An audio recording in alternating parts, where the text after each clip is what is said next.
Good morning, students. Welcome to online platform of Shri Academy. We are reading the chapter 13, The Shoemaker. From this portion, we have to start the chapter. So, I'm sorry.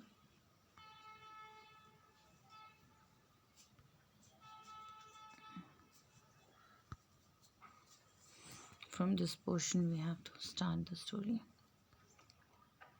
You have a visitor, you see, said Monsieur Defarge. Monsieur Defarge, that means it is used for Mr. So Mr. Defarge बोलते हैं कि आपके लिए आपसे कोई मिलने आया है.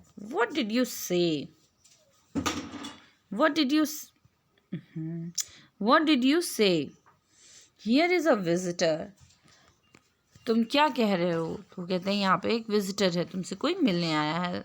The shoemaker looked up as before, but without removing a hand from his work. Come, said Defarge. Here is Monsieur who knows a well-made shoe when he see one. Show him that shoe, you are working on it. Take it, Monsieur. अब mister डिफर्ज बोलते हैं कि यहाँ पे एक mister हैं जो कि बहुत अच्छे से पहचानते हैं जूतों को. तो जो जूता तुम बने हुए जूतों को वो बहुत अच्छे से पहचानते हैं कि वो किस टाइप का जूता है. तो तुम जो जूता बना रहे हो वो इनको दिखाओ. Mister Lorry took it in his hand. Mister Lorry उस शू को अपने हाथ में लेते थे. Tell Monsieur what kind of shoe it is and the maker's name. Now अब वो मॉन्शर मीन्स मिस्टर के लिए यूज़ किया जाता है. तो कहते हैं कि मिस्टर बताइए कि ये किस तरह का जूता है और इसको बनाने वाले का क्या नाम है. There was a longer pause than usual before the shoemaker replied. अब शू मेकर जो है कुछ भी रिप्लाई नहीं करता, एकदम शांति खामोशी हो जाती है उस जगह पे. There was a longer yes I forgot what it was you asked me what did you say. अब वो कहते हैं कि मैं भूल गया कि तुमने मुझसे क्या पूछा था, आप क्या कह रहे थे. I said couldn't you describe the kind of shoe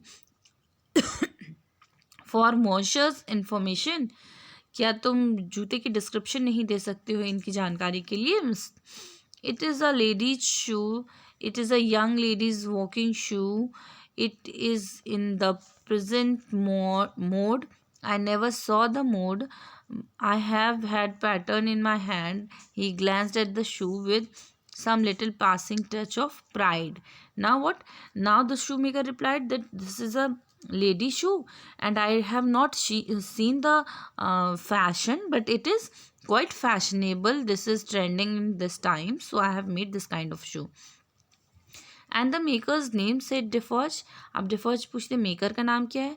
now that he had no work to hold he let the knuckles of right hand in the hollow of the left hand and the knuckles of the left hand in the hollow of the right, and then passed a hand across his beard chin and so on in regular change without a moment's intermission. Now what happened. Now the shoemaker was not having any work in hand. Now when he was asked his name, and perhaps he has forgotten his name. He is so much confused that he is bending his hand and putting one hand into another knuckle and another hand into another knuckle, and he is repeating this kind of activity again and again, and he has placed his hand on his beard chin and without intermission, that without disturbance he is repeating this act. The task of recalling him from the vacancy into which he was sank when he had spoken was like recalling some very weak person from soon and endeavoring in the hope of some disclosure to say that spirit of fastness to stay the spirit of fast dying man. Now what happened.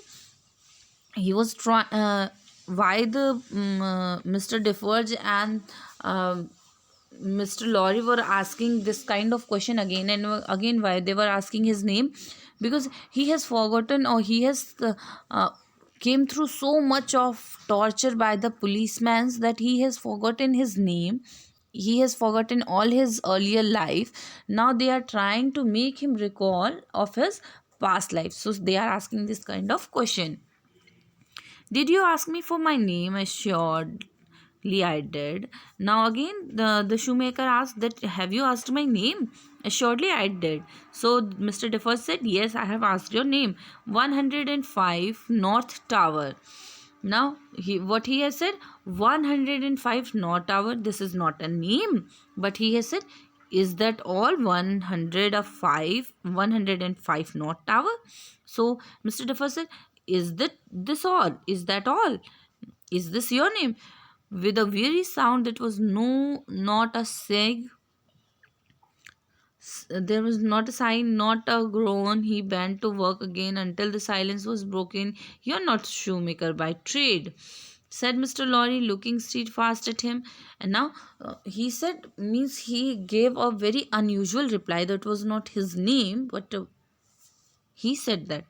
And now all of them were very much surprised hearing that. And Mr. Lorry said that you are not a shoemaker by trade. Looking steadfast at him, looking towards him, he said that you are not a shoemaker from trade.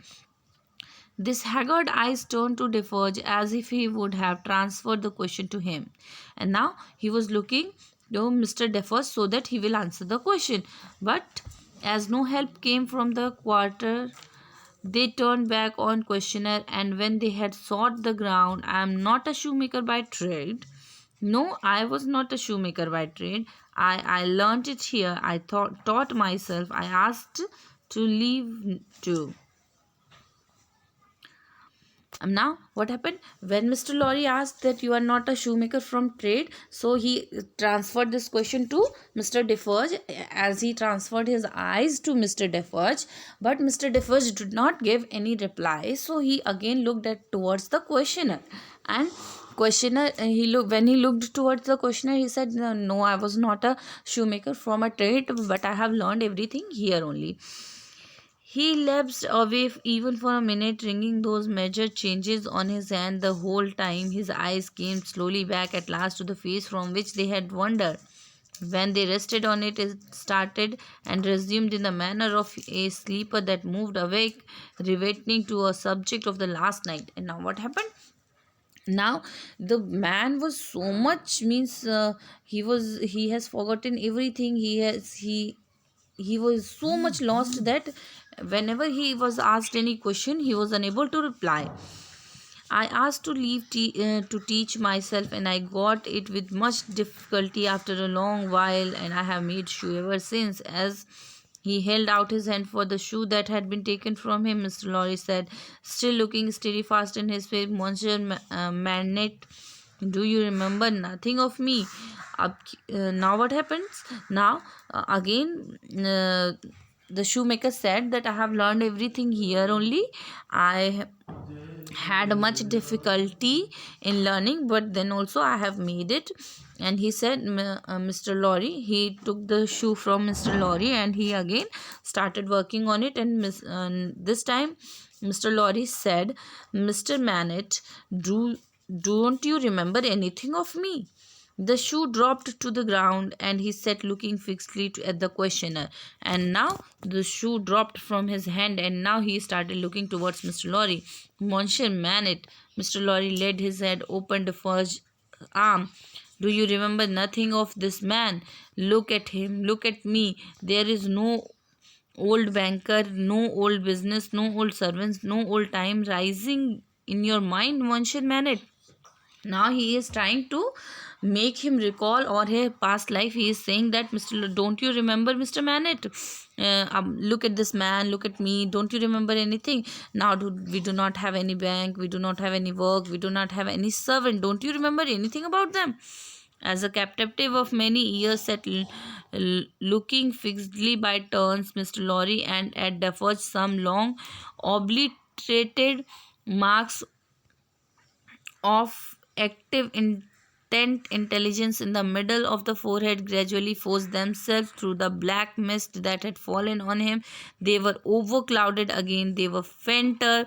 They were gone, but they had been there, and so exactly was the expression repeated on the fair young face for her who had crept along the wall onto a point where she could see him, and where she now stood looking at him with hands which at first had been only raised in frightened compassion, if not even to keep him off and shut out the sight of him, but which were now extending towards him, trembling with eagerness to lay the spectral face upon the warm young breast and love it back to life and hope. So exactly was the expression repeated through in the stronger characters on the fair young faces, that it looked as thought it has passed.